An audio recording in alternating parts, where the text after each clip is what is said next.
Estás escuchando De piel a cabeza. Un recorrido por tu salud con Ana y Rosa Molina. Porque sabemos que el conocimiento es la mejor medicina. Hola a todos y bienvenidos un viernes más a De piel a cabeza. Hoy estamos aquí grabando un sábado porque ayer estamos de resaca absoluta, ¿verdad, Rosa? De resaca emocional. Resaca emocional, me encanta el concepto. Impresionante porque grabamos por primera vez De piel a cabeza en directo, con público. Además, público que eran dermatólogos, compañeros médicos. Fue como muy acogedor. Muy emocionante, la verdad. De piel a cabeza on air. Aquella pancarta gigante que nos pusieron. ¡Buah! ¿No? En el aire, el podcast en el aire, me pareció. Totalmente. Vamos. De hecho, os vamos a compartir, porque bueno, tuvimos algún problemilla técnico y al final estábamos muy pendientes de ese público, es inevitable. Entonces hemos preferido volver a grabar este episodio por si acaso, para tener buen audio y estar aquí con vosotros de una forma como más íntima. Pero os vamos a compartir algún trocito para que notéis la energía que se respiraba en el evento de ayer. Eso. Gracias a la pedazo de organización que hizo Eucerin, porque toda esta idea de grabar en directo con compañeros en la sede del Congreso, durante el Congreso del GEDET, que es el Grupo Español de Dermatología Estética y Terapéutica, pues fue gracias a Eucerin que, bueno, querían celebrar de esa manera el lanzamiento de su nuevo producto, de Hyaluron Filler Elasticity, que es una gama de tratamiento para pieles maduras brutal, porque aborda las tres dimensiones del envejecimiento de la piel. Es lo que me gusta a mí, menos es más, ¿no? Un productazo con varios principios activos muy potentes, como ácido hialurónico, que nos ayuda a hidratar la piel, Collagen Elastin Complex, que mejora, ayuda con toda la elasticidad y la firmeza de la piel, y sobre todo el activo estrella de Eucerin, que es el Thiamidol, que es... Bueno, yo con esa idea me quedé ayer, que no la había escuchado. Digo, anda, esto del Thiamidol. El Thiamidol es su principio activo patentado por ellos, estrella, porque ayuda mucho a todas esas manchas asociadas a la edad. Es un activo muy potente, un activo comodín, y además han sacado toda una gama, ¿no? Pero que a mí me tiene enamorado en concreto el serum, que hemos tenido la oportunidad de probarlo en exclusiva y que... Sí, yo lo llevo puesto hoy, que para esta resaca emocional que decías me ha venido fenomenal. Totalmente, pero nada, yo te doy cremita, tú me das cremita, Ana, esta cara que traemos hoy. Muy agradecidas a Eucerin, que además es un laboratorio que yo conozco, yo creo que todos, nos ha acompañado a todos desde la infancia, ¿verdad? Es un laboratorio como muy cercano, que todos le tenemos mucho cariño, porque además hace productos de cuidado de la piel, pues muy gustosos y que llevamos usando toda la vida, pero que yo sí que los conocía especialmente y sí que sabía que son un laboratorio, pues eso, alemán, ¿no? Que tienen toda esa ciencia, toda esa investigación detrás, toda esa rigurosidad, pero... Lo de que era alemán, yo reconozco que así como Eucerin ha estado siempre en casa, no sabía que era alemán, pensaba que era americano, porque mi señor marido se dedicaba a traer tarros gigantes, ahora no recuerdo qué producto de Eucerin era como un labial, ¿puede ser? Pero en tamaño king size, tamaño americano. Ah, claro. Entonces, claro, no se te olvidaba. Y yo decía, ¿pero dónde vas con ese tarro que te va a durar 10 años? No le duraba 10 años, ¿eh? Yo creo que hablas del Aquaphor. Yo creo que era el Aquaphor. Es un productazo, el Aquaphor, sí, era esto. Sí, porque es un oclusivo muy potente que nos sirve para reparar, lo usamos muchísimo en consulta. Pero el caso es que es un laboratorio que lleva más de 140 años, y ya que nosotros, el podcast de ayer fue hablar de conceptos disruptivos en envejecimiento, cómo envejecer mejor, ¿no? Y sabiamente, pues ellos son expertos en haber sabido no solo envejecer, sino casi que rejuvenecer a lo largo de toda esta historia que lleva Eucerin en el mercado. Así que estamos muy agradecidas, sobre todo al equipo, que se han portado fenomenal con nosotras. Yo creo que eso se nota, ¿verdad? El cariño que les tenemos, y para nosotras ha sido toda una experiencia, y estamos muy contentas de lo mucho que nos han apoyado. Muchas gracias, y por este despegue de piel a cabeza en directo. Que fue, la verdad, una auténtica experiencia, ¿no? No se nos va a olvidar. El primero de piel a cabeza on air. On air, sí. Y además yo creo que esto ya no vamos a poder grabar solas. Ya vamos a necesitar público cada 2x3, o sea que preparaos. Pero vamos ya con el tema, que nos estamos enrollando mucho, y es un temazo y merece la pena empezar a profundizar en él, ¿verdad, Rosa? Venga, el momento es ya. Eso. Pues venga, vamos a empezar a hablar de temas disruptivos en envejecimiento, y si te parece voy a empezar yo con una primera idea. Venga. Es una idea un poco potente, a la vez que puede resultar chocante, ¿no? Y es que al final pues bueno, somos una especie un poco de aguafiestas, ¿no? Desde que nacemos somos conscientes de que vamos a morir, ¿no? Y por eso se habla mucho de múltiples deadlines. Todo el mundo vive que si tengo un deadline, otro deadline, pero el deadline más importante, el que realmente nos debe no preocupar, sino por el que debemos vivir, ¿no? Y enfocar nuestra vida es, como dice la palabra deadline, la muerte, ¿no? Que va implícito en esa palabra. Entonces, vamos a empezar por el final, haciendo un poco de spoiler, ¿vale? De esa muerte con la que venimos de fábrica, porque al final los seres humanos venimos con una obsolescencia programada, ¿no? Sabemos que en algún momento, pues, nuestro tiempo en este planeta va a terminar, pero esto no es un mensaje triste, todo lo contrario. Es bueno empezar por ese final, tenerlo en mente. Me ha sorprendido que empieces tú hablando de muerte, Ana. Memento mori, claro. Muy estoico. Pero bueno, las grandes preguntas son cuándo, cómo y por qué. Y lo vamos a ir desarrollando a lo largo de este podcast. Y vamos a empezar por el cuándo, Rosa, porque, claro, sabemos que esto va a llegar, pero no sabemos muy bien cuándo. Pero nos podemos hacer una ligera idea si tenemos en cuenta conceptos que viene bien repasar, como la esperanza de vida, la longevidad y otros aspectos. Por ejemplo, la esperanza de vida es el promedio de años que se espera que viva una persona y que normalmente está condicionada por, sobre todo, un poco la población, ¿no? El lugar donde hemos nacido, ¿vale? En contra de lo que muchos puedan pensar, España ocupa siempre los primeros puestos en el ranking de países con mayor esperanza de vida, ¿vale? Y la verdad es que cada vez vamos mejorando. Entonces, la esperanza de vida del ser humano se ha incrementado mucho en los últimos años, es decir, desde 1840, gracias a todos estos cambios que hemos introducido en nuestra dieta, en los avances médicos, en los avances en el trabajo, en la seguridad social, pues en menos de 4 generaciones la esperanza de vida ha avanzado muchos más años que en casi 7 millones de años de evolución. O sea, para que veas, quiere decir que vivimos muchos más años, ¿vale? Y eso es así. Cada vez hay más gente que vive más años. Lo que pasa es que a esto nos referimos con esperanza de vida, pero no la podemos confundir con longevidad, ¿vale? Que mucha gente lo confunde. La longevidad es diferente, ¿vale? La longevidad es una especie de margen, como un límite máximo de años que puede vivir el ser humano y que no logramos rebasar por mucho que aumente nuestra esperanza de vida. Esto es lo que significa la longevidad, es decir, por mucho que nos cuidemos, por mucho que vayamos mejorando todas estas cosas que hemos nombrado, por mucho de hierro que sea nuestra salud, es difícil que un individuo de la especie humana supere los 200 años de edad, por ejemplo, ¿no? Digamos que la longevidad, de momento, la persona que tiene, o sea, el registro de un ser humano que ha vivido más años es el de la francesa Jeanne Calment, que vivió de 1875 a 1997 y que es la mujer más longeva que ha sido identificada científicamente y que esté documentada, ¿no? Que en su caso vivió 122 años y 164 días.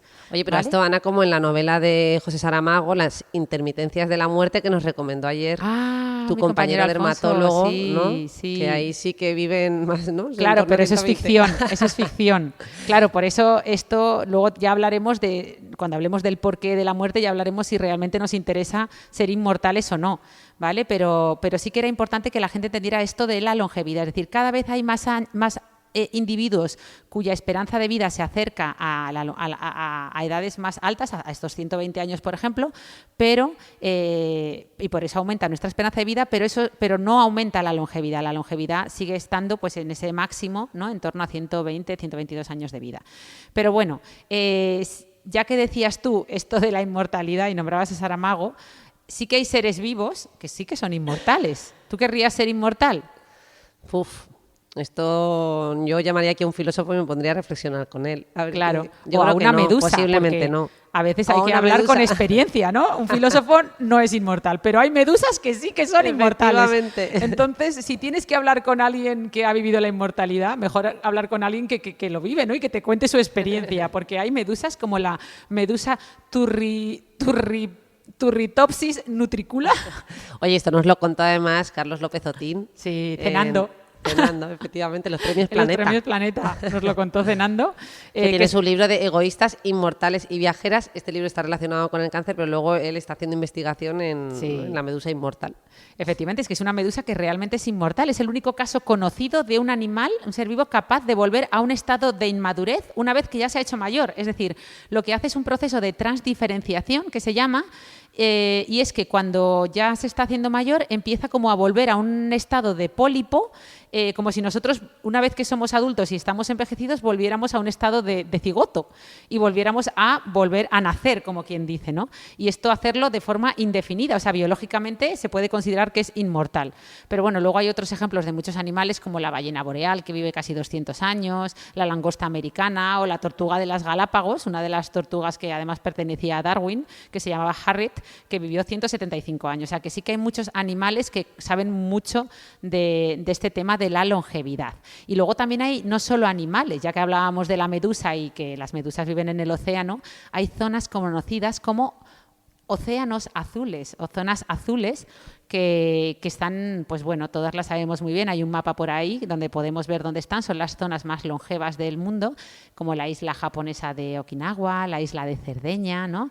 Y poco a poco, aunque España de momento no está en ese mapa de zonas azules, sí que os puedo adelantar que según las predicciones, para el año 2040, si se confirman las tendencias actuales, la esperanza de vida media de los españoles, notición, esto de tambores, será la más alta del mundo. Redoble de tambores. La más alta del mundo. Alcanzaremos una esperanza de vida media de 85,8 años, superando a la de los japoneses, que podría estar en torno a 85,7 años. O sea, y esto has dicho en el 2040. Eso. ¿Cuánto tiempo queda exactamente? No lo sabemos. Quedan casi 20 años, pero si todo sigue igual, para el 2040 España será el lugar con mayor esperanza de vida media del mundo.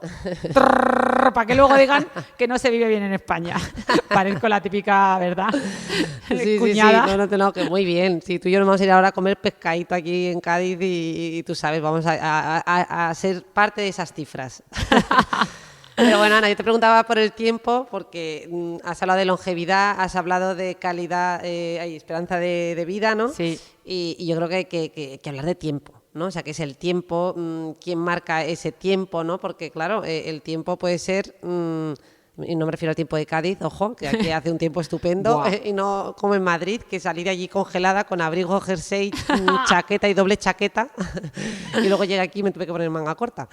Pero no quería hablar de ese tiempo, me refería a que efectivamente ese tiempo que queda para que esto ocurra, pues es relativo. Y el tiempo es relativo, ¿verdad? Porque tenemos distintos tipos de tiempo. Por ejemplo, ¿no? Se ha hablado del cronos, que se refiere a ese tiempo más del reloj, del tic-tac del reloj. Tenemos el kairos, ¿no? Que se referiría un poquito más a ese tiempo vivido, a ese momento idóneo, ¿no? A ese momento de ahora que decíamos aquí al principio del podcast. El momento es ahora. Hazlo. Eso, haz que tu vida sea un kairos. Bueno, aquí no estamos profundizando en todos estos términos, pero sí en general, ¿no? Lo que queremos transmitir es que el tiempo se vive de distintas maneras, ¿no? Sobre el tiempo se ha reflexionado mucho. Carl Sagan se refería a nuestra vida o a nuestro paso por el mundo como un parpadeo cósmico. Oh, qué bonito. Muy bonito, ¿verdad? Porque al final es como que te ayuda también a relativizar y a darte cuenta que estamos aquí de paso y que somos pues insignificantes. Ay, ¿no? sí. ¿No has visto ese meme que circula por redes sociales que dice deja de preocuparte por todo porque tú estás ahí, ¿no? Y sale un punto que no se ve. Eres un en puñetero mitad del parpadeo. universo, que eres un parpadeo. Un parpadeo cósmico, pero bueno, suena muy bonito, o sea, está muy bien. Y ahora Ya yo aquí podríamos además ser más puse- que un parpadeo, un sueño, ¿no? Algo que durase un poco más, pero bueno. También está es bien, verdad, parpadeo. estamos aquí un poco... Bueno, tú sabes, nos hemos entendido, pero es positivo, el mensaje es positivo porque lo que nos ayuda es a disfrutar más, a disfrutar del momento. Por eso cuando has empezado hablando de muerte, pues en realidad he dicho, vaya manera de empezar un podcast, pero es que precisamente este tema, que es casi un tema tabú, hablar de que estamos aquí de paso, nos ayuda a vivir mejor. Es que esto está estudiado, es que saber que somos finitos nos permite darnos cuenta de qué es lo que verdaderamente es importante, ¿no?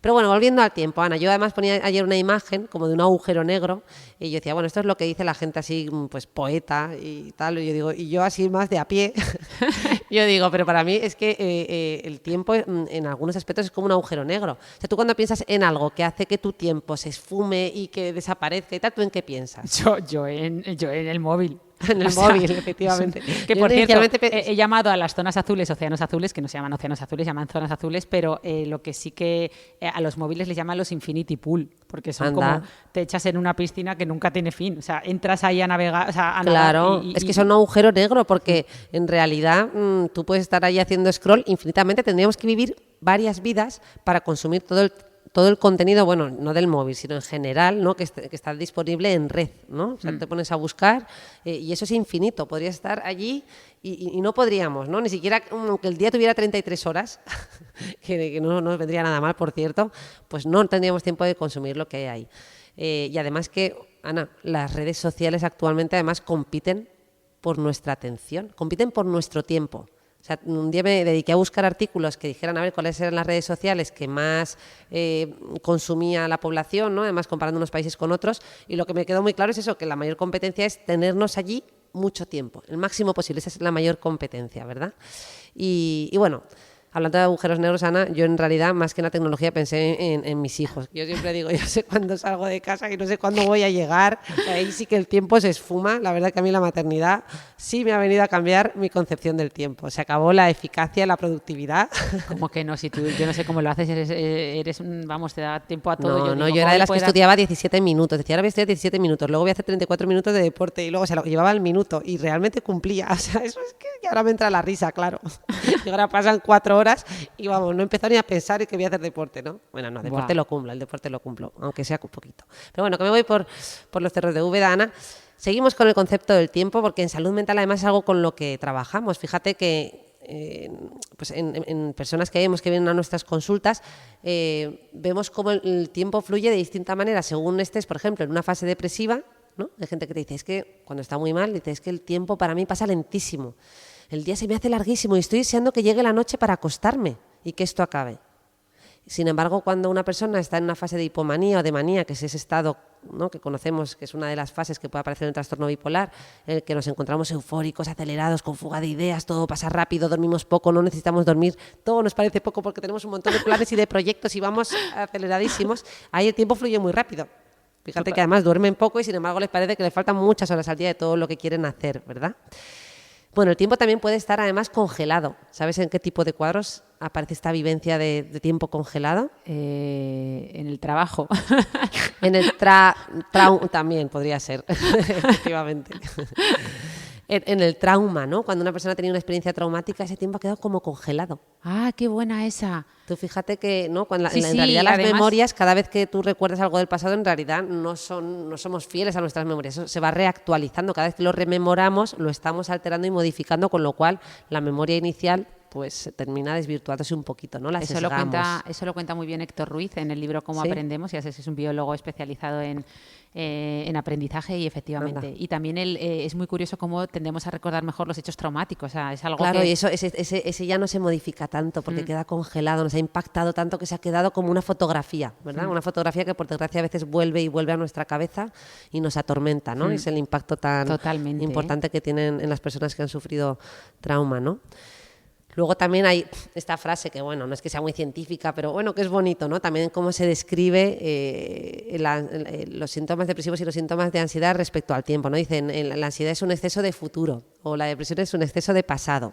Bueno, no es que esto sea Sí, pero es muy así, pero ayuda a entenderlo. Sí, porque a veces es cierto que ese quedarnos en el pasado, quedarnos anclados y tender a la rumiación y quedarnos enganchados sin aceptar, sin avanzar, ¿no?, y sin responsabilizarnos a veces en algunos aspectos en los que sí que podemos hacer, pues nos puede llevar a quedarnos, ¿no?, a los síntomas depresivos, eso, y cómo el anticiparnos al futuro, estar pensando y preocupándonos por todo lo que va a ocurrir, pues también despierta estos síntomas de ansiedad. Bueno, esto lo contaba más como algo, ¿verdad? Sí, ¿no? Y por esa misma regla de 3, la felicidad pues sería un buen, ¿no?, una buena gestión del presente, ¿no? Efectivamente, qué bueno. Mira, acabamos de llegar a una buena conclusión, Ana. Bueno, yo, si me permites aquí que haga además también una pequeña broma, que ayer, claro, rodeadas de dermatólogos, pues no puedo evitar pensar en esto, Ana, porque claro, yo digo, el tiempo visto por el psiquiatra, ¿cómo lo describe un psiquiatra? No, o un psicólogo, en realidad, bueno, un profesional de la salud mental. Me hace gracia porque dentro del hospital somos los médicos que más tiempo tenemos por paciente. Claro. ¿No? O sea, con diferencia. Aunque luego a la hora de la práctica no siempre sea así, que ahora pondré el matiz. Pero ¿sabes cuál es la frase más repetida de cualquier persona que ha pasado por una consulta de salud mental? Dice, el psiquiatra o el psicólogo me ha visto en 2 minutos. O sea, esta es la frase más repetida de la historia. Y a mí, claro, a veces es cierto que seguro que con las agendas que tenemos en la sanidad pública, que muchas veces tienes a pacientes duplicados, luego viene una urgencia, luego viene alguien con ideación suicida, tal, pues es cierto que a alguno terminas viéndole en 2 minutos, porque si no, no te salen las cuentas, si no saldríamos de allí a las 12 de la noche. Eso es cierto. Pero es verdad que es curioso, ¿no? Porque cuando uno habla de sí mismo, pues el tiempo pasa muy rápido. Cuando uno está hablando de su mundo emocional, el tiempo pues fluye muy rápido. Y yo misma como profesional me doy cuenta que a veces viene un paciente por primera vez, le dedico 45 minutos y hubiera estado 2 horas más preguntándole cosas. Porque es que 45 minutos no dan tiempo de nada. Y en 20, que son las revisiones, pues imagínate, todavía menos, ¿no? Pero bueno, a mí me hacía gracia porque digo, aquí los dermatólogos son los que potencialmente, no digo que lo hagáis, pero sí que tenéis un poquito esa alta resolución frente a otras especialidades y sois los que podéis hacer eso. Sin embargo, nadie os dice, el dermatólogo me ha visto en 2 minutos, esa queja no la tenéis. Bueno, no, sí. Sí la tenemos, vale. Pero bueno, muchos pacientes incluso lo buscan. Quiere decir que cuando uno va al dermatólogo va predispuesto también a buscar, tenemos incluso consultas tenemos consultas que se llaman así, consultas de alta resolución, para un poco sacar problemas, por lo menos un diagnóstico, pues mira, es una lesión benigna, no te preocupes, ¿no? Y muchas veces, incluso ahora con la teledermatología funciona muy bien, que obviamente no debe ser siempre así, a veces hay patología muy grave también en dermatología, pero sí. Pues sí, bueno, esto es una reivindicación para que aquí se dé más tiempo a las consultas de salud mental, que no damos abasto y que realmente se le pueda ofrecer, ¿verdad?, a la persona el tiempo que necesita, porque es así. Y es muy buen ejemplo de percepción del tiempo, de ese cronos y kairos que dices tú. Cronológicamente ha pasado 1 hora ese paciente en consulta, pero ahí le han sabido como si fuera 2 minutos, porque estaba hablando de sí mismo, a ti que sí, y nos pasa a todos. Hablar de nuestras emociones muchas veces es que es terapéutico en sí mismo, ¿no? Y el simple hecho de contarlo ayuda. Claro que sí. Y bueno, Ana, y ya justo además en las consultas de salud mental a veces, hablo ya como a modo de curiosidad, también ocurre que vamos buscando, en ese compactar el tiempo, vamos buscando fórmulas magistrales, ¿verdad? Porque tú sabes muy bien, que eso me lo haces tú a mí, que me dices, dame tips, no dame claves, claro, recetas. O dame pills, ¿no? Dame una pildorita o una pastillica que me haga dormirme rápido, otra que me haga despertarme así, clic, ¿no? Y otra que me mantenga muy atento para rendir en el trabajo. Claro. Además todas seguidas. Primero me quiero dormir muy rápido, luego quiero estar muy despierto. Eso. No, y buscamos esas fórmulas para cosas que, claro, que requieren pues mucho trabajo y procesos muy largos, muy lentos. Yo entiendo, pues la gente, pues, ¿no?, como todos, pues nos desesperamos, ¿no? Pero a veces traemos cosas, mochilas que vienen desde la infancia y son procesos que se cocinan a fuego lento. Claro, uno va a un hospital, sabe que ha ido al dermatólogo el día anterior y le han resuelto algo en 2 minutos, o se lo han resuelto, quiero decir, con eficacia, dais un tratamiento y algo que resuelve, y lo nuestro, pues claro, no tenemos un consejo que resuelva, ¿no? Tenemos esa varita mágica y nos lleva mucho más tiempo, es un trabajo de acompañamiento más largo, ¿no?, más espaciado en el tiempo. Y bueno, Ana, en fin, es que podríamos dar tantas definiciones, ¿verdad?, de tiempo. Yo creo que estamos en el tiempo donde pasa más rápido que nunca. Yo creo que hay gente en Google buscando cómo dormir 8 horas en 2 horas, que decíamos el otro día, ¿verdad? O cómo este fenómeno del tiempo en las redes sociales lo vemos, como dice Luis Muiño de Entiende tu mente, entramos en un estado de masturbación o de onanismo neuronal, ¿verdad? Porque como estamos continuamente consumiendo cosas que nos mantengan activos sin darnos cuenta. O sea, vamos a la parada del autobús y a consumir contenido. En fin, todas estas reflexiones del tiempo las hace muy bien Carlos López Otín en su libro El sueño del tiempo, altamente recomendado, ¿verdad? Porque me gusta mucho Carlos, que además es compañero catedrático de bioquímica, coincidimos con él mucho en Gracias a Planeta y vamos, yo es que escucharle hablar es impresionante, o sea, es una fuente de sabiduría andante que da gusto, y ya no solo todo lo que sabe, sino el cómo lo cuenta. Sí, es verdad, lo cuenta. Es que tiene una prosa poética, o sea, es que habla y habla bonito, ¿verdad? Claro, y él habla en este libro, Ana, de los relojes del tiempo, de nuestros relojes internos como seres humanos, ¿no? Como el reloj principal que se ubica en la región del cerebro llamado núcleo supraquiasmático. Luego habla de los relojes relacionados, ¿no?, con la luz-oscuridad, que está también relacionado con la melatonina, de los ritmos circadianos. Y los ultradianos, que yo los tengo muy en cuenta desde que tú nos los contaste en el episodio del sueño. Eso. El que cada tejido tiene sus propios relojes coordinados con estos relojes centrales.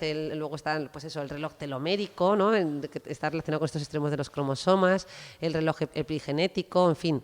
Él menciona muchos de estos relojes y me gusta un aspecto que menciona que dice muchos líderes de hoy en día viven en una contradicción continua, donde por un lado son conscientes de que la vida es frágil y comienzan a hacer deporte y a cuidar mejor su alimentación y por otra parte fallan mucho en la gestión del estrés y de sus ritmos circadianos, particularmente en las horas de sueño, ¿no? Y dice además también una otra reflexión, dice el ser humano nace con muchos relojes biológicos pero ningún bien material. Sin embargo, los directivos tienen muchos relojes mecánicos pero no tienen tiempo. Qué bueno. Me he acordado de otra frase que menciona Carlos Otín sobre, la frase es de Jorge Luis Borges y sobre la medida del tiempo. Dice, estar contigo o no estar contigo es la medida de mi tiempo.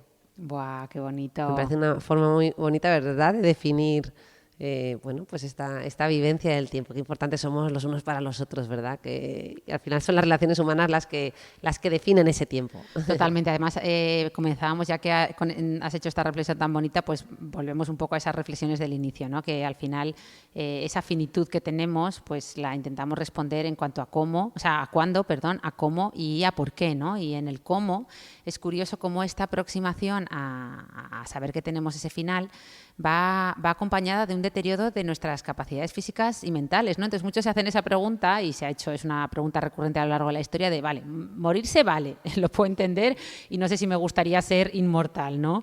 Pero ¿realmente era necesario envejecer? O sea, ¿no podía morirme joven? ¿No podía morirme cuando estoy en mis mejores capacidades? Como pasa, por ejemplo, en este ejemplo que os voy a poner, a ver si se escucha un poquito.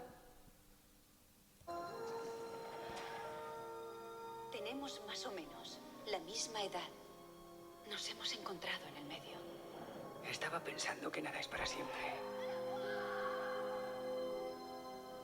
Y lo triste que resulta. Algunas cosas sí lo son. Buenas noches, Daisy.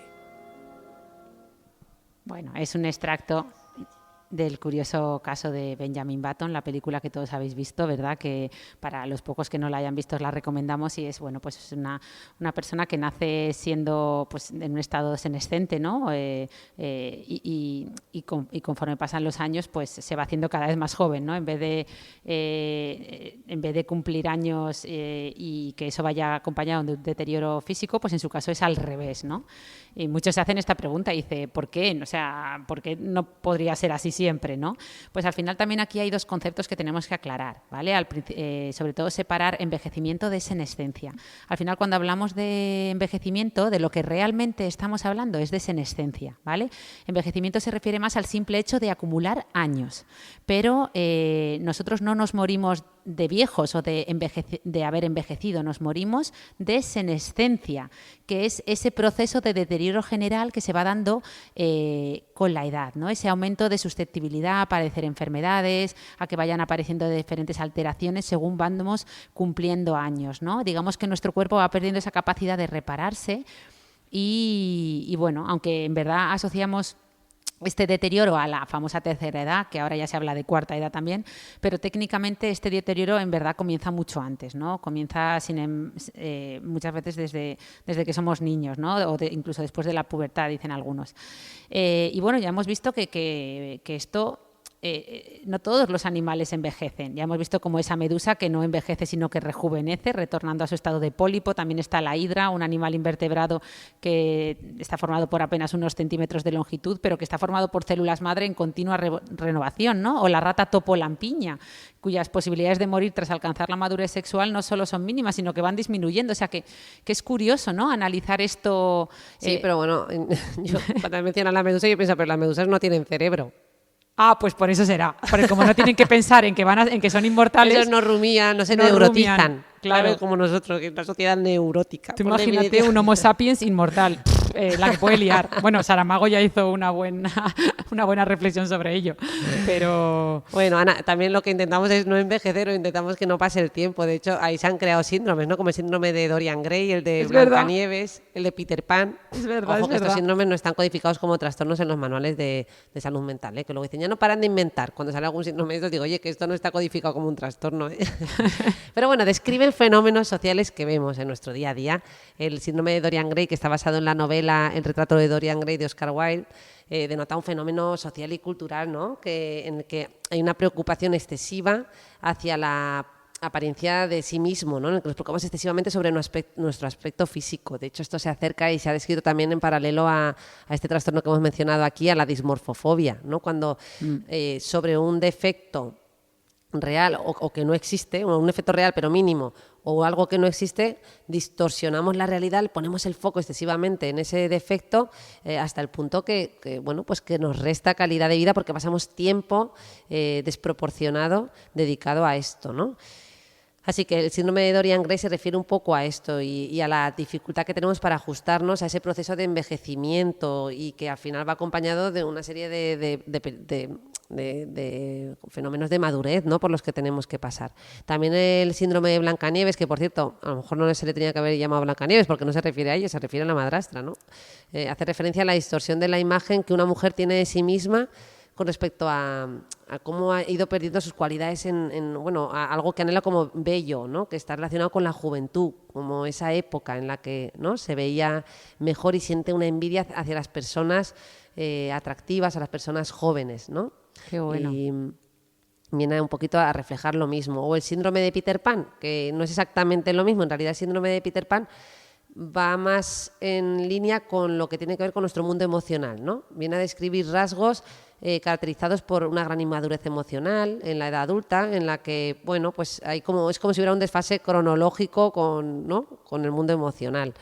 La persona pues se resistiría a responsabilizarse de las cargas de, ¿no? Se resistiría a tener responsabilidades en la vida, ¿no? Con conductas o reacciones emocionales que no son propias de la edad, ¿no? Que conforme vamos pasando etapas, pues se nos presupone un grado de madurez que ahí pues no llegaríamos a alcanzar. Así que bueno, yo creo que al final, Ana, lo que nos pasa es que eso, no queremos envejecer, tenemos un miedo terrible al paso del tiempo, y yo creo que tú has empezado haciendo un spoiler, y yo hago este segundo spoiler que va muy de la mano de ese deadline del que tú hablabas, que es el de los estadios psicosociales de la vida. Erik Erikson describió 8, que aquí ya hemos mencionado en este podcast en otras ocasiones, y el último es aquel en el que, bueno, estos 8 estadios, lo que está descrito es que vamos pasando de uno a otro conforme vamos superando el anterior, ¿no? Y en el último es en el que hacemos una aceptación o somos capaces de aceptar lo que hemos vivido. Es como hacer cuentas de lo vivido, echamos la vista atrás y decimos eso de me gusta o no me gusta lo que yo veo de mi historia de vida, ¿verdad? Y en ese echar la vista atrás, pues no todo el mundo se gusta, en el sentido de que hay gente que puede desesperarse, entrar en un estado de desesperación y de agonía, ¿no? Al echar esa vista atrás, ¿no? Entonces, esa última etapa, pues hay que, ¿no? Yo creo que tenemos que intentar alcanzarla con éxito, con paz mental, con sabiduría, con decir, oye, pues hemos pasado por aquí, ¿verdad? Dentro de ese parpadeo, pero he jugado mis cartas, ¿no? Las que me han tocado, porque desgraciadamente, pues oye, no siempre son buenas, ¿no? Tenemos que quitarnos esta visión negativa de la vejez. Buah, ya sabes qué potente que aquí esto. hemos recalcado, ¿no?, Qué potente. que los estereotipos negativos, lo que pensamos sobre el paso del tiempo, va a impactar en nuestra salud física y emocional. Hay gente, ¿no?, que piensa que la vejez implica decadencia, torpeza, fallos cognitivos, pérdida de memoria, ¿no? El otro día mismo escuchaba a Arturo Pérez Reverte hablar con Alex Fidalgo en un podcast y me hizo gracia porque la verdad que atribuía un montón de cosas a la edad. Y a mí me dan ganas de llamarle Arturo, que en realidad hay muchas cosas que mejoran con la edad, bueno, casi todas, como el buen vino, ¿verdad? Y que no hay por qué perder propiedades. En realidad los estudios apuntan a que si no hay, por así decir, si el cerebro no tiene lesiones, por ejemplo, derivadas de colesterol alto, de patologías cardiovasculares que hagan que esos vasos pues sean más frágiles, se rompan, ¿no?, etcétera, en principio, en la gran mayoría, el cerebro puede llegar bastante intacto. Podemos llegar a la edad adulta con nuestras capacidades cognitivas plenas. O si hay alguna función, por ejemplo, como en la velocidad de procesamiento, que sí que parece que perdemos un poquito de velocidad con respecto a otra edad, lo que se ha visto es que somos capaces de compensarlas con otras funciones cognitivas, ¿vale? Wow. De hecho, hay muchas funciones que mejoran con la edad. Por ejemplo, nuestra capacidad de regulación emocional. Oye, que es una función cognitiva más. Hombre. Porque si no eres capaz de regularte, pues difícilmente vas a ser capaz de rendir, ¿verdad? Así que... No, a mí ese concepto me encanta. O sea, este concepto que nos dices tú siempre, de tener una percepción o una visión positiva de la época de la vejez, por ejemplo, tiene un impacto en que vivamos más años. O sea, ese mensaje es súper potente, porque si no pasa también lo contrario, ¿no? Al revés. Lo que tú Becca siempre Levy, dices... la psicóloga que ha investigado más el tema de los estereotipos negativos sobre la vejez, el edadismo, ¿no?, en sus estudios los datos apuntan a que la gente con estereotipos negativos vive de media 7 años menos. O vamos a ponerlo en positivo. La gente con estereotipos positivos viviría, ¿no? Es capaz de vivir más años que la gente que tiene estereotipos negativos. Claro, claro, ¿no? Y lo que te decía es que se puede convertir en una profecía autocumplida. Eso es decir, es que me voy a hacer mayor y voy a estar peor. Y entonces al final es que todo eso va retroalimentándose y consigues que sea así por tu propia percepción negativa, ¿no? Entonces hay que huir de esto y tener una visión positiva. Pero claro, lo que nos pasa a los seres humanos es que nos cuesta mucho entender los porqués, ¿no? Y yo creo que esta es la gran pregunta de hoy. Además, esa es la gran pregunta de mis hijos en esta etapa en la que están. ¿Sí? ¿Por qué? ¿Por qué? ¿Por qué? Pero es que es la gran pregunta que se ha hecho el ser humano de siempre, ¿no? Y por eso a mí me gusta mucho aportar esta visión de la medicina evolutiva o la visión de la evolución a casi todo, ¿no? Y nosotras encima eso lo traemos muy de fábrica porque nuestro padre era paleontólogo, bueno, nos hemos criado entre libros de evolución humana desde muy pequeñitas y bueno, pues además recientemente yo me leí Homo Imperfectus de María Martiñón Torres, que curiosamente es una médico y paleoantropóloga, ¿no? Es paleoantropóloga, pero es que además estudia medicina, o sea, ella entonces se dedica un poco a explicar la enfermedad con esa perspectiva evolucionista. De María, ¿no? ya mencionada 2 veces, tiene que venir a este podcast, ¿no, Ana? Sí, y Arzuaga. Arzuaga ya nos ha dicho que sí. Bueno, Arzuaga ya nos ha dicho que sí. Ya solo nos queda... Bueno, nos ha dicho que sí 2 veces. Nos dijo que sí hace un año, pero aún no. O sea, y ahora lo pillamos por banda el otro día en los premios Planeta y ya nos lo dio en persona, además. Sí, ya nos dijo que sí cuando queráis, pero poner una fecha. Pero bueno, mira, la medicina evolutiva es... al final es una forma de explicar la enfermedad con otra perspectiva, ¿no? Al final la medicina clásica se preocupa sobre todo del por qué, es decir, la etiología y el cómo, la fisiopatología.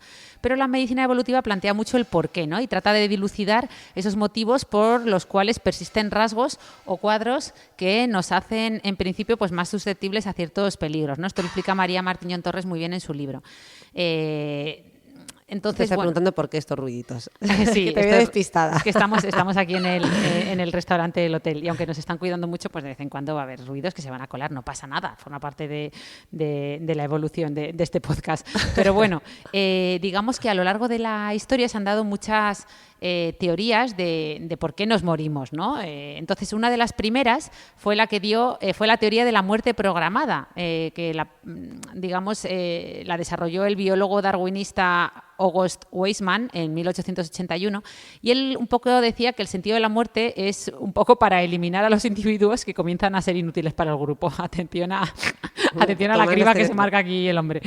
Sería como una apoptosis. Apoptosis es un concepto un poco de muerte programada que utilizamos en biología para las células, un poco pues una apoptosis humana, ¿no? Una muerte programada, una autoeliminación desde un punto de vista evolutivo, pero claro, esto rápidamente pues fue un poco descartada esta teoría y se planteó otra que tenía más sentido, que es la teoría pleiotrópica, ¿no? que la planteó el biólogo Williams en 1957 y él lo que decía es que bueno, que para que la selección natural nos vaya adaptando al entorno, lo que hace es seleccionar una serie de genes que provocan la expresión de unas características en virtud de otras, ¿no? Esto es lo que hace un poco los genes pleiotrópicos, es decir, genes cuya expresión tiene más de un efecto. Por ejemplo, por aterrizarlo porque a lo mejor no se me ha entendido muy bien, el hiperdesarrollo cerebral que tiene el Homo sapiens, estos pedazos cerebros que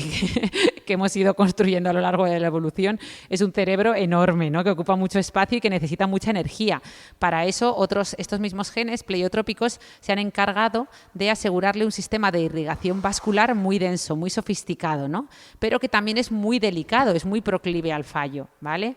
Entonces, por eso, nuestro cerebro pues, también puede tener una gran sensibilidad a desarrollar problemas en este sistema vascular que nos dé pues, problemas metabólicos a largo plazo, cuadros neurodegenerativos, y esto es un ejemplo de esa senescencia de coste-beneficio, ¿no? Es decir, una máquina, o sea, la evolución humana nos va llevando hacia una máquina mucho más potente, pero también esto que nos hace más potentes también nos hace más delicados, ¿no?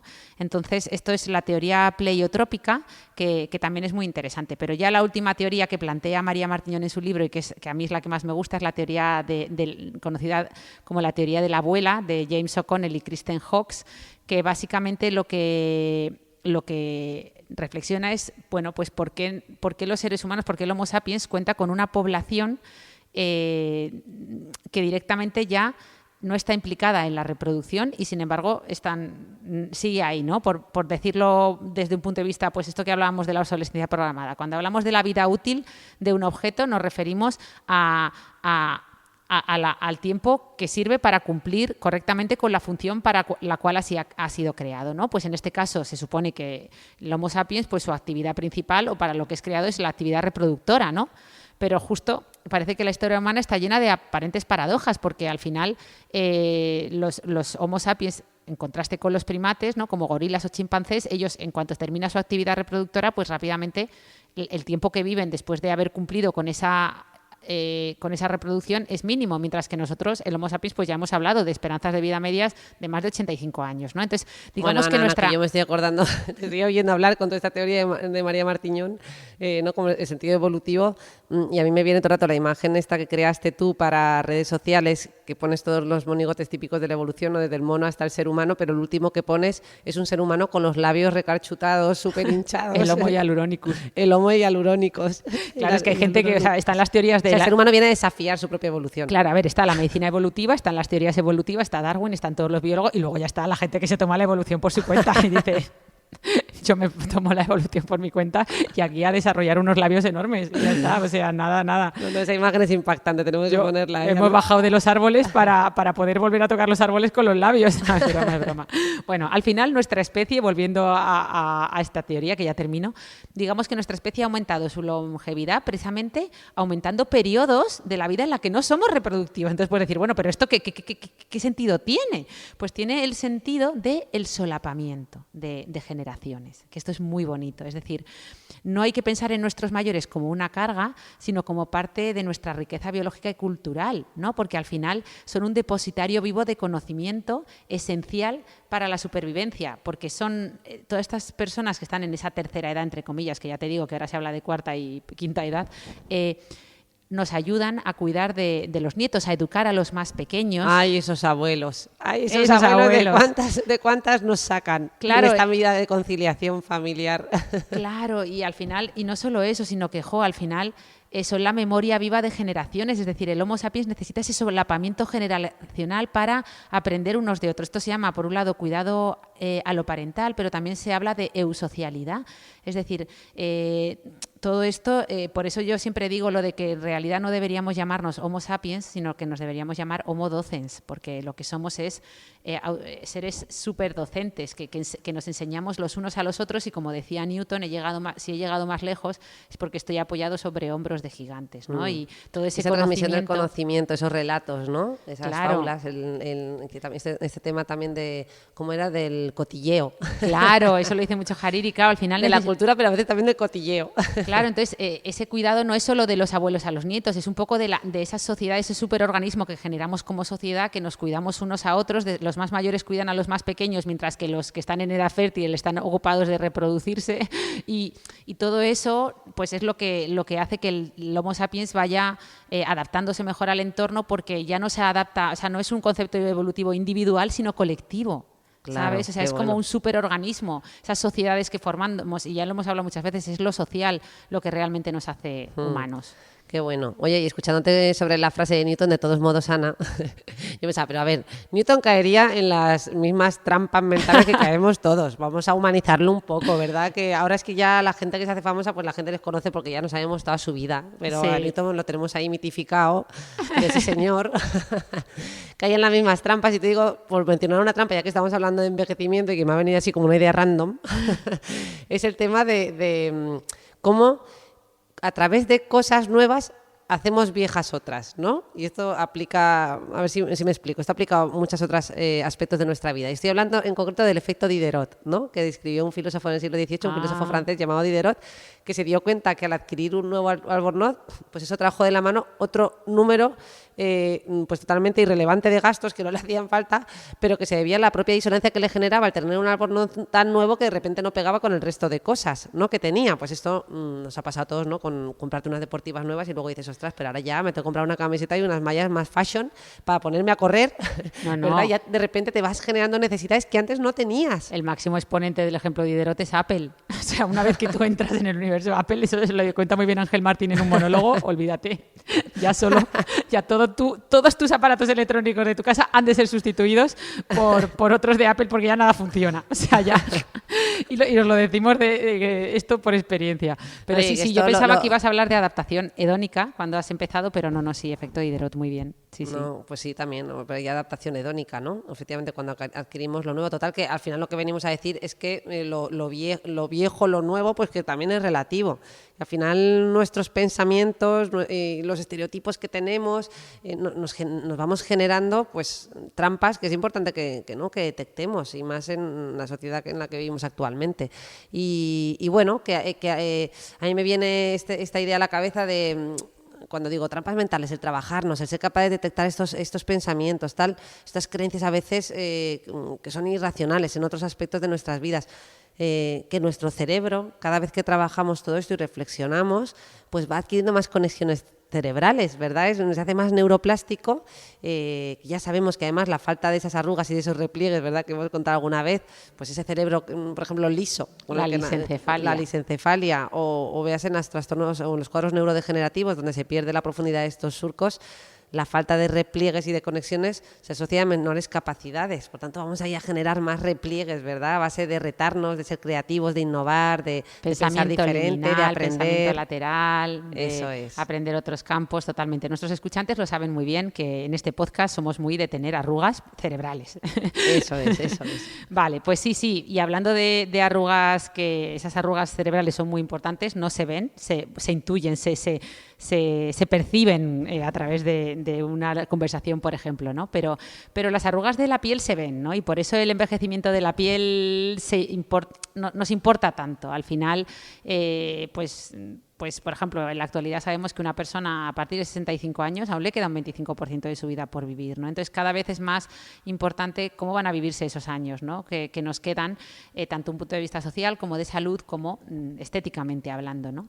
Entonces, el dermatólogo, yo creo que hoy en día se está posicionando mucho y está surgiendo una subespecialidad muy interesante y muy bonita, que es tú eres psicogeriatra, tú te dedicas a la psicogeriatría, ¿no? Pero bueno, no a tiempo completo, pero sí llevo una consulta monográfica de esto. Es una Eso. especialización que me encanta, Pues- y además que me aporta muchos mensajes, ¿no? Positivos en esta Sí. dirección, ¿no? Ya lo he contado aquí alguna vez, esta mujer de 95 años que me decía, yo quiero que me des lo mejor, porque aquí donde me ves en un cuerpo de 95 yo me siento como con 20 años y no quiero que con la edad que tengo no me des lo mejor que haya, lo último, y no pienses que yo ya con esta edad no puedo hacer terapia o que con esta edad no puedo tomarme tal pastilla, porque yo quiero lo mejor. Claro, eso me gustó mucho cuando lo dijiste ayer. Dice que además es de mis pacientes más jóvenes. Claro. Una de mis pacientes más jóvenes, María, de 93 años de edad, me decía el otro día. Me encantó. Y es que es verdad, ella se siente joven y es que lo es. Entonces, y seguramente por eso vaya a vivir más años, ¿no? Entonces, los dermatólogos también estamos viendo cómo el 50% de nuestros pacientes hoy en día, según las últimas estadísticas, tienen más de 65 años, ¿no? Entonces, está surgiendo una dermatología llamada geriátrica, o a mí me gustaría llamarle más dermatología de la longevidad, que yo lo veo como una ventana de oportunidad de hacer mucho, ¿no? en este aspecto, porque al final los dermatólogos, oye, pues ya lo decíamos el otro día, somos auténticos artesanos de ese kintsugi, ¿no? De esas fracturas cutáneas que ya sabéis que dedicamos un podcast entero a esta técnica del kintsugi, esta técnica de reparación japonesa con polvo de oro que repara los objetos rotos haciéndole aumentar incluso su valor. Pues esta es un poco la filosofía, ¿no? Que tenemos que incorporar en las consultas de dermatología, que es que, y como filosofía de vida, ¿no? Que muchas veces en esos errores, o sea, esas fracturas son nuestras más grandes virtudes, ¿no? Pero bueno, también tenemos en la consulta muchos de la generación Z o los famosos llamados centennials, ¿no? Que ya se está viendo cómo gastan mucho más en el cuidado de la piel en comparación con los millennials, la generación X o los baby boomers, ¿no? Ellos además lo hacen porque están convencidos de que la perfección absoluta no atrae, tienen un concepto de belleza mucho más inclusivo, ya lo estamos viendo, esa belleza más inclusiva, y están valorando la salud por encima de la belleza, ¿no? Entonces se está viendo como en estas generaciones, pues por ejemplo, disminuye un poco el consumo de maquillaje y aumenta el consumo de por ejemplo, pues productos para el cuidado de la piel. Lo que buscan es tener una piel que sea bonita por sí misma, que no haya que maquillarla, no haya que enmascararla. Cada vez vamos más a esa belleza, más de presumir de aquello con lo que venimos de fábrica. Yo creo que eso es un mensaje muy, muy, muy bonito y muy interesante. Qué bueno. Y oye, imagino que añadirán que aquello de que con lo que venimos de fábrica incluye al mundo interior, ¿no? Claro. Porque desde ahí pues también podemos hacer mucho. En el tema de envejecimiento, sin duda hay que mencionar ciertos aceleradores del tiempo, ¿no? Aceleradores de ese envejecimiento, y que tienen que ver con este mundo emocional. Por ejemplo, el estrés, ¿no? El estrés que conocemos como una reacción adaptativa y evolutivamente, ¿no? Beneficiosa, que nos permite sobrevivir. Claro, al final es algo que aparentemente es abstracto, pero que mantenido en el tiempo se manifiesta además en nuestro cuerpo. Si pudiéramos mirar por un microscopio, ¿verdad? Veríamos todos los cambios que se van produciendo interna y externamente. Por eso decimos mucho en este podcast que el cuerpo es el escenario de nuestras emociones. Qué bonito. ¿No? Y cuando decimos cuerpo, pues nos referimos a todos los órganos, incluido la piel, el órgano más grande, donde se manifiesta pues más claramente, ¿no? Ese director de cine que te escuché a ti, Ana, decir una vez, ¿no? Que es nuestro cerebro, que es el que se monta las mejores películas. Tal cual, tal cual. Pues eso, ¿dónde las proyecta? Pues en su escenario, en el cuerpo.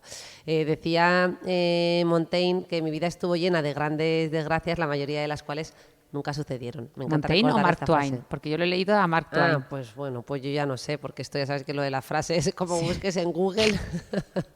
Sí, Hemos perdido al el pobre origen de la Einstein frase. le atribuyen la mitad de las frases de la humanidad, pero sí. Pues podría ser, efectivamente. Oye, también puede ser que se le haya ocurrido a los dos, porque, por cierto, el otro día se me ocurrió una idea genial, estaba súper orgullosa, lo hablé con mi amiga Cristina Salazar, la doctora Cristina Salazar, que es muy deportista y que estamos trabajando en un proyecto conjunto, y le digo, Cristina, tengo una súper idea. Vamos a llamarle Correr para parar, porque vamos a hablar de deporte en este proyecto. Digo, qué potente es este mensaje, ¿verdad? Correr para parar, porque cuando uno corre, aprende a frenar, ¿no? Frena estos aceleradores del tiempo como el estrés. Bueno, y estaba yo tan orgullosa y Ana, ¿sabes qué? A los 2 días sale un anuncio en la televisión de unas deportivas con este eslogan, correr para parar, con un hashtag. Y yo, vaya hombre, no soy la única persona en este planeta Tierra, entre no sé cuántos millones de personas a las que se le ha ocurrido esta Claro, idea. es verdad. Si es que se nos Pero pone- estaba, vamos, yo allí en plan, vamos, me faltó, ¿cómo es? Patentar la frase para que no me la quitara. No, como es, los grandes empresarios siempre lo dicen, las ideas no valen nada, como diciendo, el mundo está lleno de grandes, o sea, de un montón de personas que tuvieron grandes ideas, pero que claro, no, o sea, lo que hay que hacer es ejecutar, ¿no? Y ejecutar sí. esas ideas. Bueno, O sea, pero aprovecho para decir esto porque Sí. es verdad que correr para parar, ¿no? Está Para muy parar guay. el tiempo. Esto creo que es un mensaje también importante. Además, en estos aceleradores del tiempo, por tanto, están nuestras creencias, nuestros miedos, nuestro neuroticismo, ¿verdad? Porque poníamos esta imagen ayer que la he sacado de redes, ¿no? Que sale un perro con cara de miedo que dice, cuando ya pasaron 3 días y todo marcha bien en mi vida, y pienso, sospechoso. No puede ser, porque somos complicados, ¿no? Tenemos que dramatizar, magnificar, terribilizar y hacer todo mucho más grande, porque pues eso, a veces somos así, no lo podemos evitar, y yo creo que esto lo tenemos que trabajar un poquito más, porque viviremos mejor, más y mejor. Totalmente. Además, Ana, también lo que manejamos muy mal es la incertidumbre, ¿no? Sí. No, esto lo hemos visto en la pandemia, esto de no saber nos va fatal, ¿no? Nos quita salud mental. Y esto lo saben muy bien los que leen el horóscopo, ¿no? Esto es no sé si lo hemos contado ya, lo del efecto Forer, ¿no? Que son descripciones vagas en las que digamos que esas descripciones vagas sobre nuestra personalidad coinciden, ¿verdad?, con lo que nos pasa, ¿no? O sea, vamos a poner un ejemplo concreto. Pues tú lees Piscis o lees Tauro o lees Aries, la descripción de ese horóscopo, y al final dicen, algo maravilloso va a ocurrir esta semana. Entonces, ¿tú qué haces? Pues bueno, pues algo maravilloso le puede ocurrir a cualquiera y sea mayor o menor, pues tú buscas a ver qué es lo que te ha sucedido y lo incorporas a lo que, ¿no? A lo que te va a pasar o te está pasando, ¿no? O vas a conocer a alguien especial y tú ahí te haces montar la película que vas a conocer a la persona de tu vida. Por supuesto, esa semana coincide que no la conoces, pero bueno, conoces a un amigo muy majete o una amiga y dices, bueno, pues igual era esto, la persona especial, claro, ¿no? O sea, al final nos gusta que alguien nos diga, tenga esa capacidad para predecir nuestro futuro. Por eso nos gusta leer el horóscopo y las chamanes, no profesionales de la salud eso lo mental. explica muy bien en el libro ¿Por qué creemos en mierdas? De Ramón. Ay, se me ha ido el apellido. Ramón ahora. Nogueras. Sí, Ramón Nogueras lo cuenta muy bien. Y de hecho habla del experimento real, el que hizo Forer, Sí. ¿no? Con sus alumnos, que él cogió a sus alumnos y les dio a leer extractos de su horóscopo. Pero lo que no Sí. sabían los alumnos es que a todos les había dado el mismo extracto. Entonces verdad. todos se identificaron con aquel extracto que les dio a leer, que eran afirmaciones absolutamente genéricas, y luego ya les dijo, pues mira, que sepáis que todos teníais el mismo extracto. O sea que... Y originalmente lo llamó la falacia de la validación personal. Mm. Sí, la verdad que eso tendríamos que detallarlo un poquito más, pero la verdad que es muy interesante verlo. Y ya el último concepto que quiero comentar con respecto a estos aceleradores del envejecimiento es nuestra rigidez mental. A veces vamos especialmente rígidos por la vida, ¿verdad? Cuadriculados con nuestras ideas, nuestra forma de proceder. Creemos que todos, sin querer, además, lo hacemos inconscientemente, pero algo que se salga de nuestra forma de actuar ya no nos cuadra, ¿verdad? Nos molesta o o eso, no sabemos reaccionar de manera flexible ante las adversidades de la vida. Decíamos, ¿no?, en otro momento, estos patrones que repetimos todos en las familias, la forma en la que discutimos, casi siempre es la misma, casi siempre reaccionamos de la misma manera. Yo ayer les ponía una prueba, ¿verdad?, a nuestros oyentes dermatólogos y les decía, vamos a hacer un ejercicio. Digo, venga, os ponéis todos de pie. Bueno, el ejercicio inicial, Ana, era que se tocaran la punta de los pies, pero como estaban todos muy juntos, pensé, bueno, esto de tocarse la punta de los pies va a acabar el culo de delante en la cara del de atrás. Hiciste bien, estuviste ahí rápida, menos mal. Digo, bueno, vamos a cambiar el ejercicio, y entonces le dije, bueno, pues cogemos una mano, la pasamos por detrás de la espalda, la otra por encima de la cabeza e intentamos tocarnos la punta de los dedos. Es una prueba de ejercicio de flexibilidad que todos hemos hecho, bueno, más bien la de tocarnos la punta de los pies con amigos, ¿verdad? Y decimos, ay, pues eso, parezco una callata de lo rígido que estoy, ¿no? Y esto lo aplicamos y en el colegio nos han hecho estas pruebas de flexibilidad. Pero ¿cuántas veces has hecho tú, Ana, esta prueba de flexibilidad con respecto a tu flexibilidad mental? Tu Ostras. capacidad para adaptarte a los retos del día a día, Nunca a lo la había- adversidad, claro, a tu forma de reaccionar, a tu forma de discutir conmigo. Qué bueno, porque no hay... ¿Cómo lo mides tu flexibilidad mental? Bueno, que lo puedes Claro. anotar. Por Ah. ejemplo, coges como una especie de diario, un folio y dices, hoy he discutido con mi hermana. Yo lo estoy haciendo He con la reaccionado de esta asertividad. manera. Estoy apuntando todos los días que logro ser asertiva. Claro, pues esto, ¿no? Llevar registros es una forma de probar nuestra flexibilidad. Porque, claro, la flexibilidad cognitiva la consigo a base también de repetición. Evidentemente, la flexibilidad física es lo mismo, Qué ¿no? A base de bueno. entrenar. Pero, claro, en la mental, ¿cuánto entrenamos? ¿Quién entrena esto? La Qué tenemos bueno. como abandonada, ¿no? Pues vamos a trabajarla más a través de la repetición, vamos a incorporar nuevos hábitos. Y además, para incorporar nuevos hábitos vamos a deshacernos de los viejos, de los que bueno, pues que nos mantienen esa rigidez. Qué ¿No? bien, qué bien. Bueno, sí, más que viejos, que no me gusta ahora la de la palabra Sí, viejo, ¿no? está muy Más que denostada ahora.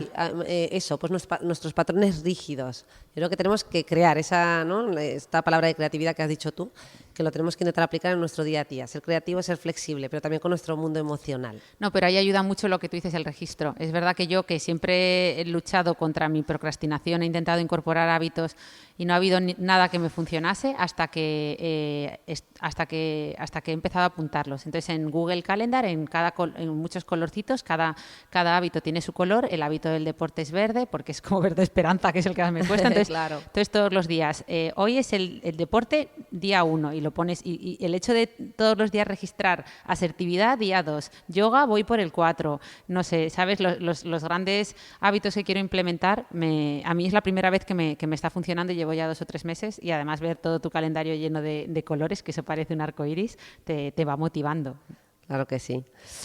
Bueno, yo creo que, Ana, tenemos que Sí, ir tenemos acabando. que ir acabando. Sí. ¿Quieres que Terminemos yo con- acabé con unos tips and pills? Sí.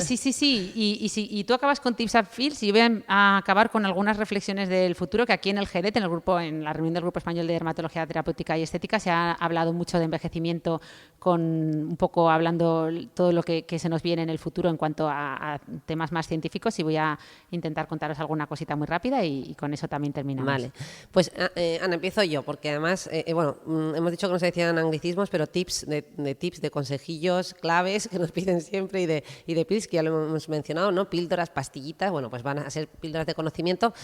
Más que consejos, en realidad voy a recalcar 6 frases o 6 conceptos que tienen que ver con todo esto que hemos abordado, que no se nos deben olvidar para nuestro día a día. El primero de ellos es reconocer que nuestro cerebro, bueno, es neuroplástico, ¿no? Siempre hemos recalcado aquí que nuestro cerebro no es un músculo, que siempre tendemos a hacer esa metáfora, pero no es como un músculo. Si lo fuera, pues a alguno se le habría, ¿no?, roto ya el cráneo porque se hubiera hipertrofiado ese cerebro. Y, bueno, ojo, y a alguno también le hubiera hecho eco en la cabeza. ¡Qué bueno! Sí, hay alguno cerebral, que no lo trabajamos mucho, ¿eh? Que se le escucha el cerebro ahí tan chiquitito. El redoble de tambores que decías tú antes.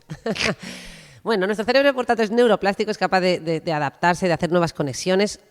Podríamos decir que es el componente neurobiológico de la resiliencia, de nuestra capacidad para afrontar la adversidad.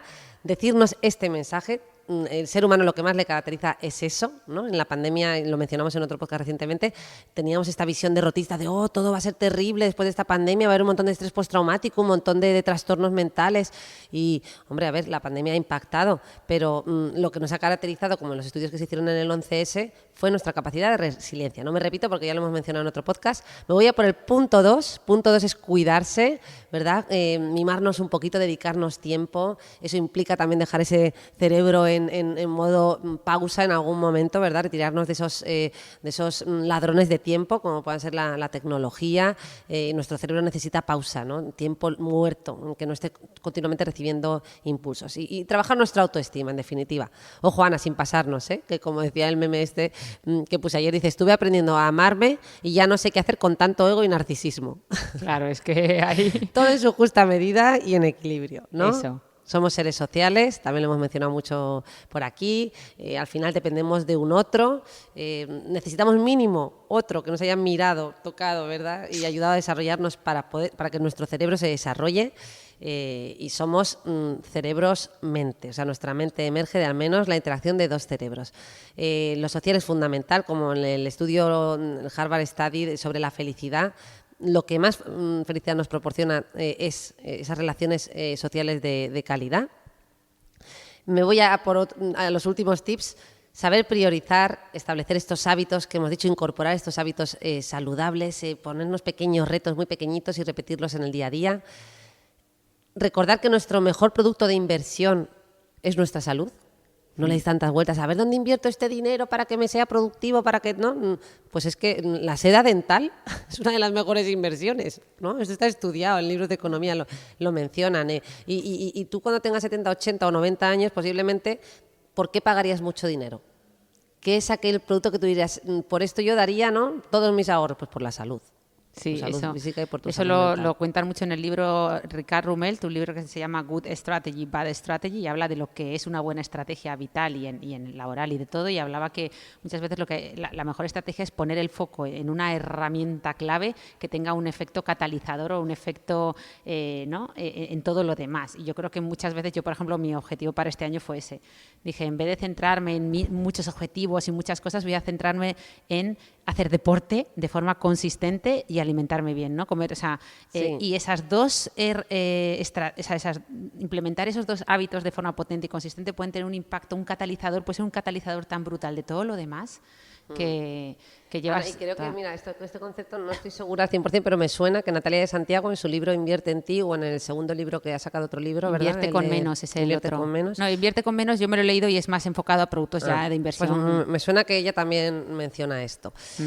2 últimos tips. El que quiera buscar... Invierte con poco, perdón, que es invierte con poco, no con invierte menos. con poco. Vale. Pobrecito. Sí, lo tengo ahí, pero ya no, ya nos liamos con los títulos de los libros. Sí, un saludo para Natalia, que ha escrito 2 Eso. libros excelentes y le tenemos mucho cariño. Así que... 2 últimos, el que quiera buscar personas perfectas, que busque en otro mundo. Esto se lo leí a mi compañera Bea en terapia, en redes sociales, y me encantó. Dice: acá somos todos rotos, descosidos y vueltos a coser con mucho amor. Esto que no se nos olvide. Y por último, que somos cambio, ¿no? Dice: si usted me conoce basado en lo que era hace un año, usted ya no me conoce. Mi evolución es constante y permítame que me presente de nuevo. ¿no? Eso lo una decía frase de Oscar también, Wilde. eso, y lo decía Manuel Vila, lo ha contado alguna vez cuando vino a la radio, que dijo que hasta nos tendríamos que llamar de otra manera, porque cada 10 años deberíamos cambiar de nombre, porque cada 7 u 8 años o sea, todo nuestro cuerpo se regenera por completo, no hay células en tu cuerpo que estuvieran hace 7 u 8 años, ¿no? Entonces, si no tenemos nada que ver con esa persona que eras hace 10 años, pues no pasa nada, podrías hasta cambiar de nombre si quieres. Pero nada, pues yo para terminar simplemente contaros que dedicaremos un podcast, os lo prometo, a todo lo que hemos aprendido en el Congreso sobre envejecimiento, longevidad, etcétera, pero me llamó la atención que, fíjate, muchas de las estrategias que se comentan como las más eficaces para aumentar nuestra esperanza de vida, y esto lo habla mucho, bueno, hablan mucho en el Centro de Longevidad de la Universidad de Stanford, que está dirigido por Laura Cartensen, donde hacen muchos estudios y ellos han determinado un montón de factores de lo que han llamado el nuevo mapa de la vida. Pues resulta que entre estos factores claves en nuestra esperanza de vida hablan mucho de ese concepto de dejar de asociar la segunda parte de la vida con la jubilación, la menopausia, la muerte, como cosas, ¿no? Que identificamos como negativas, sino todo lo contrario, mantenerse activo a estas edades y bueno, tener ese enfoque positivo. Bueno, yo siempre traigo a colación a papá aquí, que verdad, que él solía decir, me gustaba mucho, me parece no sé, una frase que recuerdo mucho de él. Decía, cada década que pasa me doy cuenta que estoy en la mejor década de mi vida. Eso. ¿Verdad? Lo repetía mucho, me parece muy bonito. Muy bonito. Jope, ¿no? Sí, sí. Que además lo decía con tanta energía, con no sé, con tanto optimismo, disfrutaba tan disfrutón, ¿verdad? Sí, Nuestro padre, un investigador nato. ¿Te acuerdas los emails que nos mandaba? Pero al mismo tiempo muy disfrutón, ¿no? En cuanto terminamos la carrera, todos los días nos mandaba un email era un poco memento mori. Lo que hacía papá con nosotras, porque era, oye, muy bien esto que estás haciendo, muy bien que estés trabajando en no sé dónde, pero acuérdate de salir y ligar, acuérdate de salir y disfrutar, acuérdate de viajar un poco. O sea, sí, vio que se había pasado con esto de que ya salimos estudiosas, unas frikis ya empollonas y quería, sí, dijo, estas las tengo que sacar pero bueno, del agujero en el que las he metido, pero no. A lo que voy, ya con pues esto termino. Muy me di exagerada, cuenta que lleva la sangre andaluza en sus venas. Sí. Me di cuenta de que las grandes estrategias que proponen, todas estaban, o a lo mejor yo tengo ese sesgo del menos es más, pero todas estaban relacionadas con un poco con el minimalismo. Fíjate, una de las estrategias que más efectividad ha demostrado en nuestra esperanza de vida es la restricción calórica, por ejemplo, comer menos, ¿no? Que esto lo saben mucho los japoneses, de levantarse todos los días con un poquito de hambre en la mesa.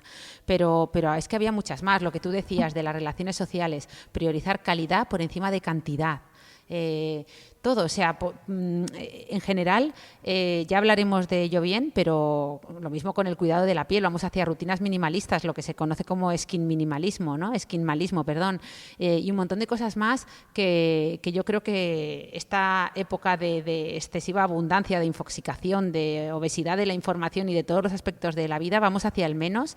Infobesity, ¿no? Que decías tú, Infobesity, nos contabas. Vamos hacia el menos y una de las estrategias para estar más saludables y vivir más años es el menos. Así que con ese concepto termino yo. No sé si quieres añadir algo. Nada, pues que Raúl y Paloma, ¿no? Ayer sí. En el Congreso, bueno, puedes decir tú.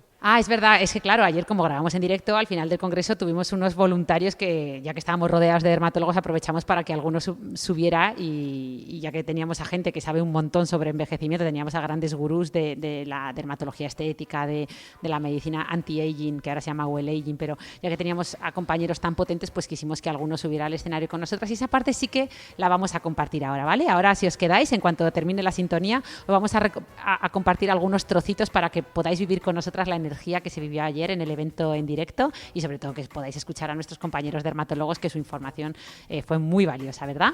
Sin duda alguna. Pues nada, un abrazo a todos y nos vemos, nos escuchamos y a lo mejor nos vemos, nunca se sabe. Es verdad, igual nos vemos. El próximo viernes. Hasta luego. Hasta luego y muchas gracias a Ucerín por apoyarnos en este podcast. Gracias a todo el equipo de Ucerín, que además están por aquí, a ver si las vemos, que son las 4 de la tarde, seguimos en Cádiz, aún no hemos comido, a ver quién nos alimenta hoy. Vámonos a tomar algo y... Eso también rejuvenece neuronas y de todo. Eso, vamos a darles un toquecito a ver si están por ahí, nos podemos sumar a dar un paseíto por el puerto. Un beso. Hasta luego. Hasta luego. Adiós. Gurús ahí en el Jerez. O sea, gurús del envejecimiento, de la longevidad, de envejecer bien ahí en el Jerez. Así que no sé si hay algún voluntario que quiera salir a echarnos una mano. Voluntario, ¿no? Que era como voluntario forzoso. Sí, claro, obviamente íbamos a cantar voluntarios, pero lo teníamos todo preparado. Tenemos aquí a dos voluntarios forzosos maravillosos, dos gurús, ¿verdad? Al doctor Raúl de Lucas y a la doctora Paloma Borregón. Un aplauso. Que yo creo que os voy a ceder a vosotros lo de decirnos tips and pills. Espera, que nos van a pasar un par de micros porque vosotros sabéis mejor que nadie, ¿no? Además, que yo creo que son un ejemplo auténtico de lo que es... A ver lo que dices. No, de lo que de estar tremendo, Raúl, de los 40 en tu caso, no, o sea, los 50 no son los nuevos 40, son los nuevos 20, ¿no? Ha dicho los 40, los 50 y sigue subiendo. En fin. Era para que me cuadrara quitarle 20 años.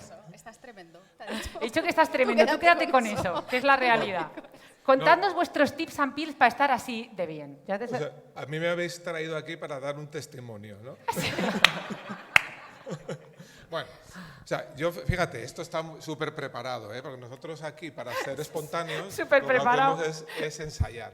Entonces yo, cuando me decía Ana, dice, y Rosa, dice, a ver, piensa un poco o da un secreto o lo que sea para por qué te encuentras bien o por qué... ¿no? Pues tienes el aspecto que tienes. Y yo decía, coño, si esto yo no me lo había pensado, porque a vosotros, y estaréis de acuerdo conmigo, cuando recibís en la consulta a alguien que todos miramos, que tiene nuestra edad, y dice, ese está mucho peor que yo. Entonces, vas y dices a la enfermera, oye, Marisol, vente para acá. Dice, mira, este que tiene mi edad, a que está peor que yo. Y dice, mucho peor que tú, claro.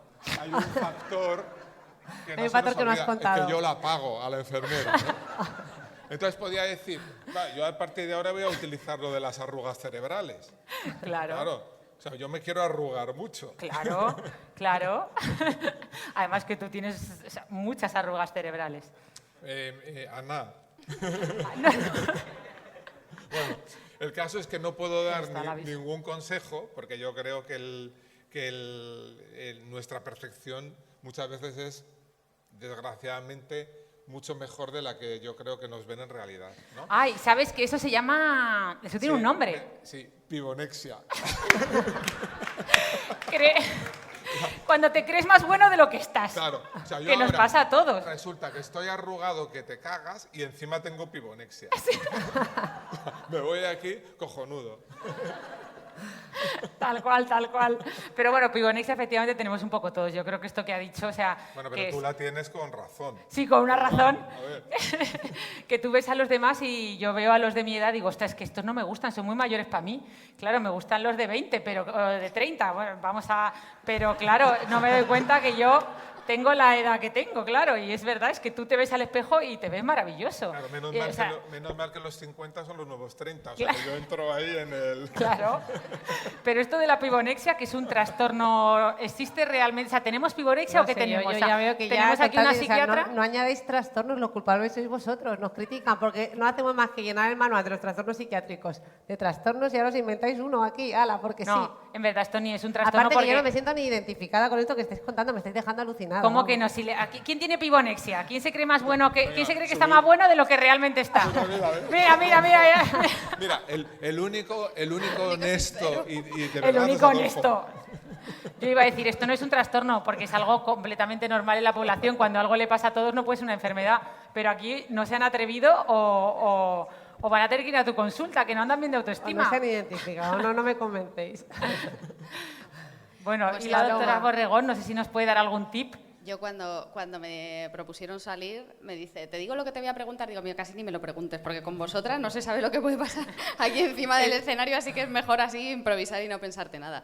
Porque después de escucharos esta interesante charla, la verdad que llevamos tanta dermatología en el Congreso que salir un poco de eso, la verdad es que es súper interesante.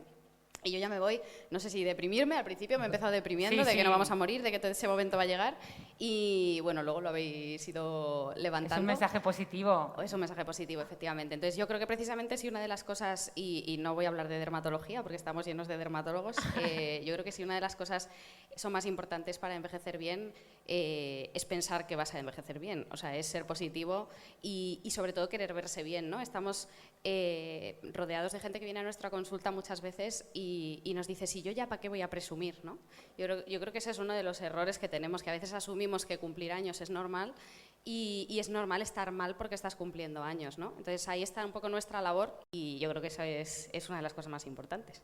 Así que yo me quedo con eso. A mí me ha gustado mucho, Rosa, lo que has dicho de que querer envejecer te supone envejecer mejor, ¿no? O sea, tienes más esperanza de vida, estas personas que no les importa hacerse mayores, ¿no? O sea, que no ven en el paso del tiempo una amenaza, sino pues bueno, Eso, una actitud oportunidad. positiva hacia el envejecimiento está demostrado que te hace vivir más años. Totalmente. Y luego se nos ha olvidado una cosa, si estos están vendiendo cada 4 segundos estos productos, la cosa a lo mejor se nos va a ir de las manos porque la gente no va a envejecer nada, ¿eh? No vamos a tener trabajo de aquí a unos años. Ahí lo dejo, ¿eh? Pero eso es bueno. Ahora cada vez nos queremos ver mejor y al final eso se nota. Me ha encantado lo de que cada vez se vende menos maquillaje y se Más compra cuidado de más la piel. La gente cuidado cada de vez la quiere mostrar su piel, pero que esa piel esté bonita, ¿no? Y nada, y otra de los grandes efectos que decían, ¿no? Y lo que nos hace humanos precisamente esta sociabilidad, el estudio de Harvard que Rosa nombraba de la felicidad, yo siempre lo nombro porque habla un poco de qué es lo que aporta más felicidad al ser humano y ni es el dinero, ni el trabajo, ni... Bueno, obviamente sí es la salud, pero por encima de todo eso está lo social. No tanto de cantidad, sino la calidad de nuestro círculo social, la calidad de nuestros amigos. Los dermatólogos somos muy poquitos, tenemos poca cantidad, pero mucha calidad, ¿verdad? Y nos encanta estar juntos, ¿no? Y eso es una de las cosas que más felicidad aporta al ser humano. Y yo creo que ya esta gente dirá, sí, por fin, ahora sí que llega el momento feliz Vamos de a la vivir noche. más, vamos a Nos socializar. dejan beber tranquilos, comer tranquilos y relacionarnos y ponernos al día. Esto promete, porque ahora hay que quererse mucho ahí fuera. Bueno, que muchas gracias ¿Y por... es el día de los solteros? Eso, es el día de los solteros. El día de los solteros, 11 del Eso, 11. quien esté soltero, que aproveche, porque hoy es el día de los solteros, 11 del 11. Es que toca. O sea, hoy toca, seguro. Bueno, muchas gracias a gracias nuestros a vosotros. voluntarios forzosos, guapo. Y a todos vosotros Muchas por gracias. venir.